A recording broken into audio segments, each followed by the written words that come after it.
Kita memasuki pertemuan kebudayaan Islam dengan dunia. Nah, terjadinya interaksi dan asimilasi antara Islam dan dunia ini seperti halnya terjadi dengan Mesopotamia, Mesir, Yunani, Roma, India, dan Cina.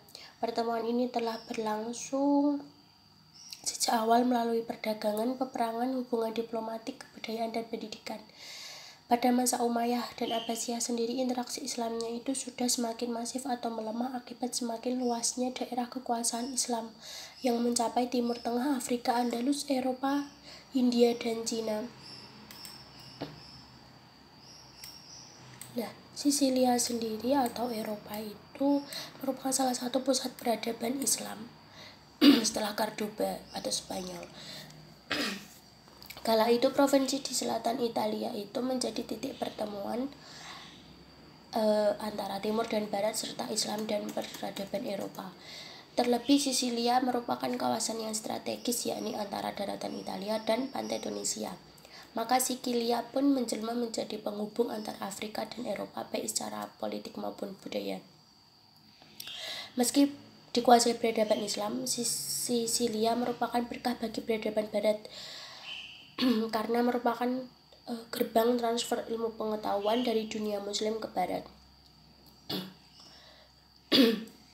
Transfer ilmu pengetahuan Islam ke dunia barat mulai dilakukan oleh Frederick II atau penguasa Sisilia. Frederick itu masih menggunakan bahasa Arab sebagai bahasa pengantar di kerajaan yang dipimpinnya. Ia mengumpulkan sarjana muslim dan Yahudi untuk menerjemahkan buku-buku bahasa Arab. Nah, ketika dia berkuasa, ada sebuah universitas pertama di Eropa, yaitu Universitas of Naples pada tahun 1224 Masehi, menggunakan sistem pendidikan yang dikembangkan perguruan tinggi Islam. Dari Sisilia pula sistem fiskal sempat diterapkan penguasa Islam dan ditransfer ke Inggris. Pada masa Harun al-Rasyid dan al-Ma'un, hubungan diplomatik dengan negara-negara Eropa, India, dan Cina semakin diperkuat. Puncak kejayaan ilmu pengetahuan Islam di Baghdad seperti didirikannya Baitul Hikmah menjadi daya tarik bagi masyarakat Eropa untuk belajar di Baghdad. Dan Baghdad sendiri merupakan pusat dari segala ilmu waktu di era Timur Tengah. Selain melalui perdagangan dan hubungan-hubungan diplomatik dengan Eropa, pertemuan Islam dengan kebudayaan Eropa juga melalui peperangan, seperti halnya Perang Salib. Orang-orang Eropa yang terlibat Perang Salib sebagian besar mengambil unsur-unsur kekayaan dari kebudayaan Islam. Sultan Nur al-Din An-Damsyik, teknik dan etika peperangan Islam dipelajari serta teknologi, pelayaran dan pengetahuan belajar dari dunia Islam. Jadi dari peperangan tersebut orang Eropa mendapatkan. Dan kita memasuki bab selanjutnya, yaitu filsafat. Jadi ada beberapa filsuf yang terkenal seperti Al-Kindi yang lebih dari 200 karya filsafat Al-Kindi yang diakui dan dijadikan rujukan para tokoh filsafat Eropa dan Barat. Terus Al-Farabi yang pemikiran Al-Farabi sendiri tentang ilmu tasawuf, logika, dan metafisika juga berpengaruh terhadap pemikiran filsafat Barat. Lalu Ibnu Rushd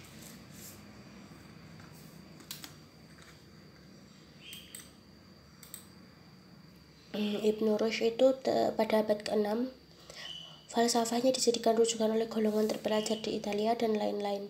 Pemikiran tokoh filsuf muslim seperti Al-Kindi, Al-Farabi, Ibnu Rushd, Ibnu Sina, Ibnu Tufai, dan banyak yang dipelajari dan dijadikan oleh masyarakat Eropa dan Barat. Jadi pemikiran dari para filsuf-filsuf ini banyak dijadikan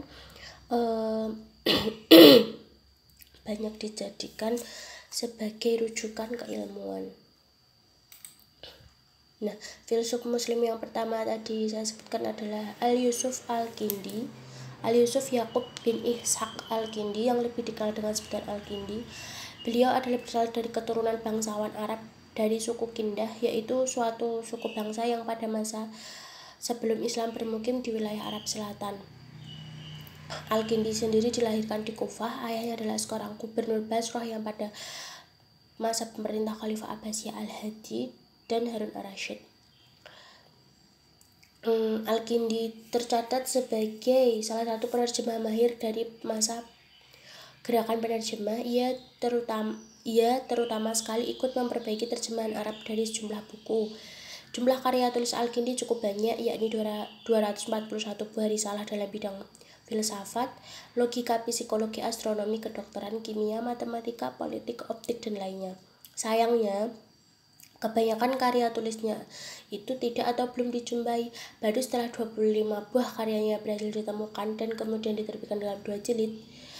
Jilid pertama itu pada tahun 1950 dan jilid kedua pada 1953 di Kairo dengan judul Rasail Al-Kindi Al-Falsafiyah. Al-Kindi juga disebut dengan filsuf Arab karena ia satu-satunya murni berdarah Arab. Ia pernah memperoleh penghargaan tinggi dari Khalifah Al-Mu'tasim, yaitu juga pernah mengalami perlakuan buruk dari pihak-pihak yang iri kepadanya atau benci kepada filsafat. Ada juga Ibnu Rushd, salah satu filsuf muslim yang muncul dari belahan barat, adalah Abu Al-Walid Muhammad. Nah, dia itu berasal dari keluarga hakim. Ia lahir di Cordoba, yaitu Spanyol, dan wafat di Marrakech. Ia dikuburkan di sana, tapi 3 bulan setelah itu jasadnya dipindahkan ke Cordoba, jenazahnya. Ibnu Rushd menguasai berbagai bidang ilmu seperti fikih, ilmu kalam, sastra Arab, matematika, fisika,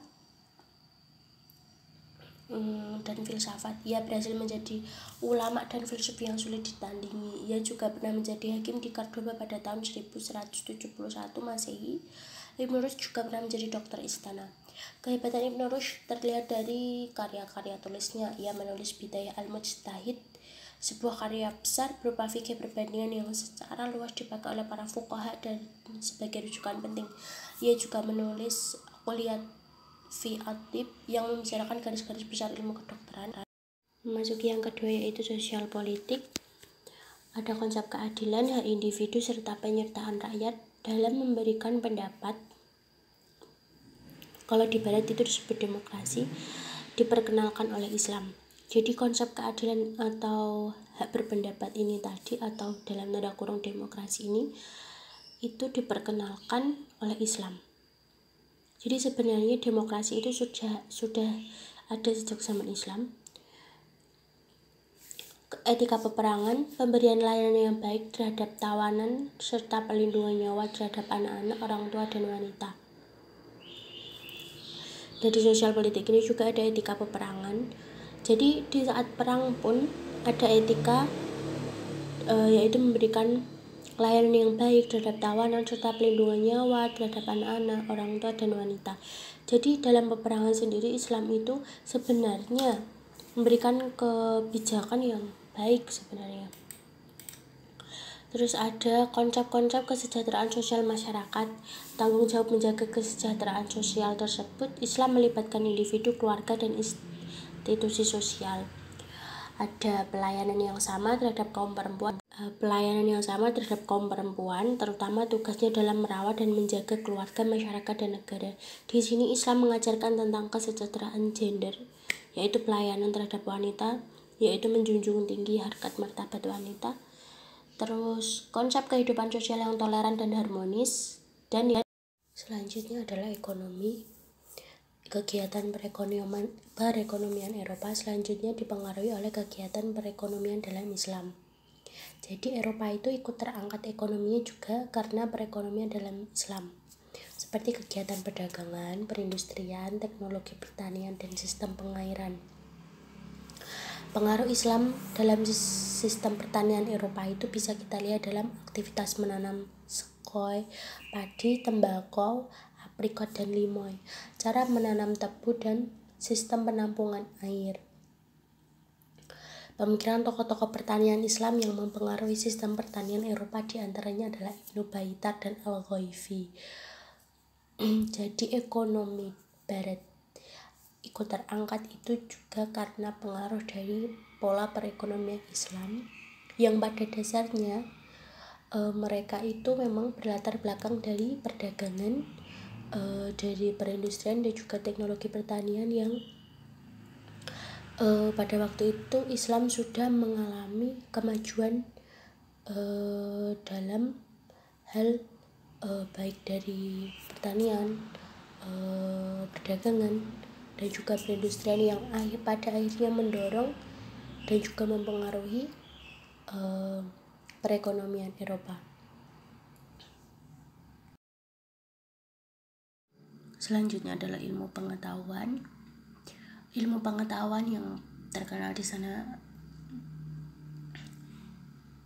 antara lain matematika. Jadi banyak para tokoh matematika barat yang belajar di Andalusia atau Spanyol itu. Jadi itu di Andalusia itu pusatnya Islam ya waktu itu. Jadi matematika barat itu banyak belajar di Spanyol. Beberapa tokoh Eropa yang dimaksudkan di antara lain adalah Abélard dan Morley dari Inggris. Beberapa tokoh matematika Islam yang menginspirasi mereka antara lain Al-Khwarizmi, Al-Batani, dan Umar Khayyam. Jadi beberapa tokoh Eropa yang waktu itu ingin belajar matematika, mereka itu pergi ke Andalusia atau Spanyol untuk menimba ilmu di sana. Dan kedua yaitu astronomi.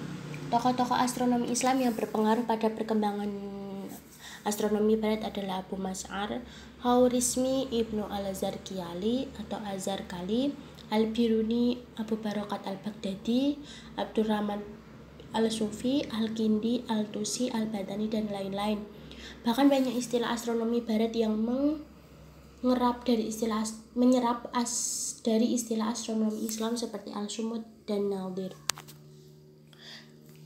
Jadi